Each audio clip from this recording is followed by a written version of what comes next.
ಎಲ್ಲರಿಗೂ ನಮಸ್ಕಾರ ಸ್ನೇಹಿತರೆ. ಬಿಗ್ ಬಾಸ್ ಸೀಸನ್ 11 15ನೇ ವಾರಕ್ಕಾದರೆ ಕಾಲಿಟ್ಟಿದೆ.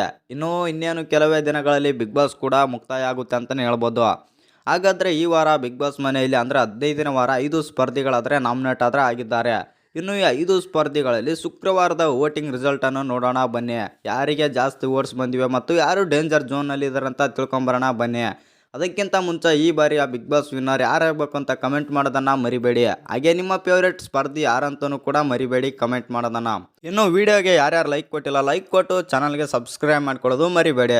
ಇನ್ನು ಸ್ಟ್ರೈಟಾಗಿ ಅಪ್ಡೇಟ್ ಕಡೆಗೆ ಬರೋದಾದರೆ ನಿಮಗೆಲ್ಲ ಗೊತ್ತಿರ್ಬೋದು, ಈ ವಾರ ಬಿಗ್ ಬಾಸ್ ಮನೆಯಲ್ಲಿ ಧನ್ರಾಜ್, ಮೋಕ್ಷಿತಾ, ತ್ರಿವಿಕ್ರಮ್ ಮತ್ತು ಇವರು ಚೈತ್ರ ಕುಂದಾಪುರ, ಭವ್ಯ ಗೌಡ ಆದರೆ ನಾಮಿನೇಟ್ ಆಗಿದ್ರು ಅಂತಲೇ ಹೇಳ್ಬೋದು. ಹಾಗಾದರೆ ಇವರೆಲ್ಲರ ಪೈಕಿ ಯಾರಿಗೆ ಜಾಸ್ತಿ ವೋಟ್ಸ್ ಬಂದಿವೆ ಅಂತ ನೋಡೋದಾದರೆ ಮೊದಲನೇ ಸ್ಥಾನದಲ್ಲಿ ಮೋಕ್ಷಿತಾ ಇದ್ದಾರೆ, ಎರಡನೇ ಸ್ಥಾನದಲ್ಲಿ ತ್ರಿವಿಕ್ರಮ್ ಆದರೆ ಇದ್ದಾರೆ.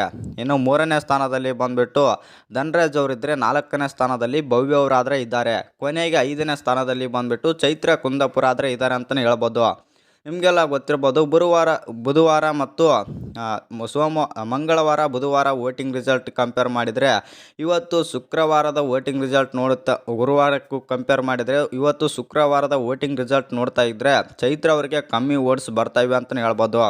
ಸ್ವಲ್ಪ ಇಲ್ಲಿ ಧನರಾಜ್ ಅವರಿಗೆ ಸಿಕ್ಕಾಪಟ್ಟೆ ವೋಟ್ಸ್ ಆದರೆ ಬಂದಿವೆ. ಆ ಕಾರಣದಿಂದಾಗಿ ಮೂರನೇ ಸ್ಥಾನಕ್ಕೆ ಆದರೆ ಹೋಗಿದ್ದಾರೆ.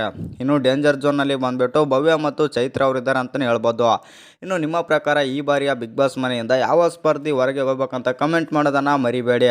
ನನ್ನ ಪ್ರಕಾರ ನೋಡೋದಾಯ್ತು ಅಂತಂದರೆ ಮೋಸ್ಟ್ಲಿ ಇಲ್ಲಿ ಭವ್ಯ ಅಥವಾ ಚೈತ್ರ ಕುಂದಾಪುರ ಅಥವಾ ಧನರಾಜ್ ಇವ್ರು ಮೂವರಲ್ಲಿ ಒಬ್ಬರು ಹೋದ್ರೆ ಅಚ್ಚರಿ ಇಲ್ಲ ಅಂತಲೇ ಹೇಳ್ಬೋದು. ನಿಮ್ಮ ಪ್ರಕಾರ ಯಾರು ಹೋಗ್ಬೇಕಂತ ಕಮೆಂಟ್ ಮಾಡೋದನ್ನು ಮರಿಬೇಡಿ.